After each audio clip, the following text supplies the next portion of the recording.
So in this video, I want to share with you a list of early signs that your plan to get lean will not work long term. And these are things that I've seen as a coach. I've been doing coaching since 2014. I work with more than 500 individuals at this point. I've done a lot of work. This is my bread and butter. I've analyzed thousands of different diets and thousands of different training plans and what people are doing, and I've seen where people fail. And my hope is that in this video, I'm going to be able to point you to the right direction and avoid some of these mistakes, tweak your plan, set yourself up for success, and make sure that your hard work is going in the right direction, because there is no easy solution for getting lean. I mean, all this takes a lot of hard work, but you can also work smarter. You don't just have to work harder. And a big part of this journey is not just to work a lot, but it is to work on the right things. And that's exactly what this video is for. So without any further ado, let's dive into it.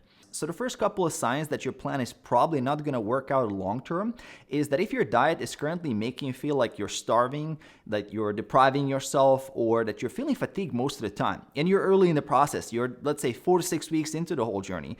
If you're feeling like this early on, and you're just at the start, it's not a sustainable approach for you. You're basically walking at the edge of the cliff, and it's just a matter of time until something happens in your life and then you fall off.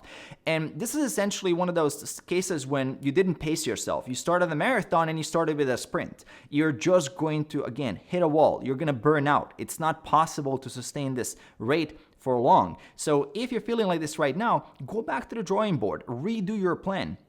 You might be under eating, you might be going too aggressive, you might have your numbers wrong, maybe you're not eating enough protein, maybe you're not eating enough overall food volume, maybe your foods that you're eating are not very filling. So you really need to redesign your diet, because if you feel like this in the 4-6 weeks, and if you started at the bare minimum amount of calories, where do you go from here? Where do you go when things get really hard 3, 4, 5 months in? And if you have 30, 40, 50 pounds to lose, you're not going to get that job done in the next 8 weeks. It's going to take time. So you need to pace yourself. This is a marathon. So it's time to go back to the drawing board and redo the plan. Now, the second sign that things are probably off right now and that you need to do something is if your diet requires a lot of willpower to be consistent. And what I mean by this is that if you don't have a concrete default plan that you can just go with, if you don't have your meals preset, if you have to continuously make decisions of what to eat, if you don't have any clear rules in place, so you're essentially having to think about the diet all the time,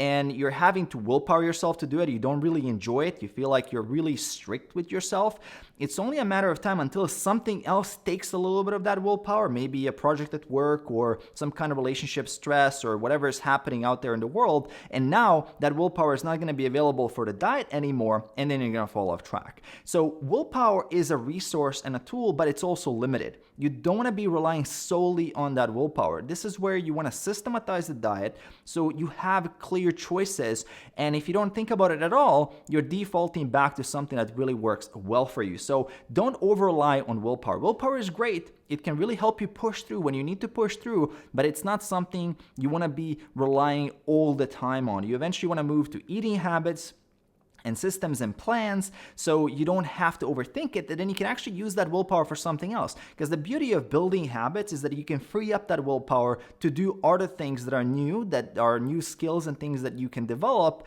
because they're no longer required for the diet. So keep this in mind. If you're currently having to think about it so much, eventually you want to move away from this. So start creating plans while it's fresh, while it's new, while you're motivated, so you can set yourself up for a situation when willpower is going to be low, so you don't fall off track at that moment. Now, the third sign your plan is not sustainable long term is that you haven't gone below this video yet and hit that like button. And jokes aside, it means a lot to me to see your support. It also means a lot to the YouTube algorithm to push this video out to more people. So please go ahead, smash that like button. And moving on to the third sign is that you're not primarily focusing on resistance training. I see so many people make this mistake. They wait until they get into resistance training until they've lost the weight already. It's already too late then. You already lost the muscle. So you have to focus on resistance training from day one. It's your number one tool in your toolbox to prevent muscle loss. And I have nothing against doing cardio. Please, sure, if you love cardio, go for it. Go for running, cycling, hiking, swimming, whatever you like to do, sports, hobbies.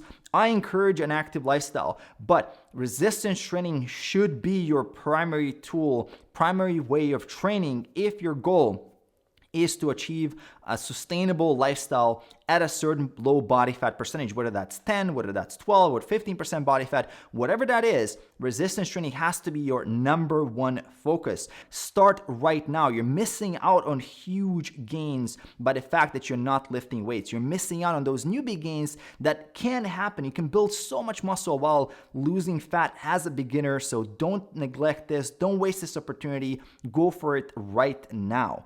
Number 4 mistake is that there is simply too much guessing. You are either waiting to track your food, you're waiting to track your training, you might not be keeping metrics of your body weight or your waist size, you're not keeping regular progress photos, you're simply guessing. You don't know exactly how much you ate, you don't know how much protein you're getting, you're not sure about whatever is going on into your body, you're just kind of winging it, and you're just hoping that it's going to work out. If you're in this position right now, you're at a risk of wasting an enormous amount of time and getting very, very frustrated when things stop working. Because even if they work right now, they're only going to work for a certain amount of time. And then when they stop working, you will have no idea what to do next. You will have no data to work off of, to actually troubleshoot, to see what's wrong, where you need to make the tweaks. So please, if you're doing this, be committed to it. Don't dabble around. I see so many people talk about getting lean, talk about getting to a body fat percentage, they don't even have their body weight. I mean, that's the minimum you need to have, at least your body weight. I mean, come on, right? If you want to do this, if you're very serious about making a change, make sure to have your metrics. It literally takes 5 minutes a day. There is no excuse at the end of the day, if you're serious about this goal, not to have the data. Now, the 5th sign that your plan is not set up for success and it's not going to be sustainable is that you are very rigid and that every little small mistake makes you feel very, very guilty. And it's that one situation where you don't allow for imperfections to happen. Small imperfections in the journey bother you a lot. You have that personality that's very rigid, very tight, very stressed out. And this is that situation where one little cookie turns into a whole bag, then the diet is over, then you have the pizza, then you have the ice cream, couple of drinks, then you're gonna start on Monday, then Monday is next week, that next week is next month. Before you know it, you've been off for a whole month and you've just regained a bunch of weight. It's a huge step back and you feel very guilty about it. It's that black and white, all or nothing, that chain reaction where a little small slip up just went completely sideways. And that mentality is unsustainable. That mentality cannot work. It is impossible to get results by being that rigid because you cannot get it perfectly. There is no way that you can get from point A to point B on this journey in a straight line. It's not going to work. There's ups and downs. You have to be adaptable. You have to allow those mistakes to teach you, and you have to allow those mistakes to happen sometimes. And Darwin was right on this one. It's not the most intelligent, it's not the strongest, it's the most adaptable that will survive. Because I see some of the most intelligent, some of the most creative, some of the most hardest action takers, the most disciplined, fail because they're stuck in that black and white mindset, because they're thinking all or nothing, they want to do it perfectly, and they want to commit to it 100%, and their expectation is that it's just going to go in that straight line, and it never does, and they always feel bad about it. So if you're in this point right now, start recognizing this mindset. If you're stuck in this mindset, start changing your mindset. You have to get out of this. It is not sustainable. The other thing you have to do is make sure to hit that subscribe button below. Make sure to enable notifications by hitting the bell. Details for coaching are in the description below, so do make sure to check those out, and I will see you in my next video.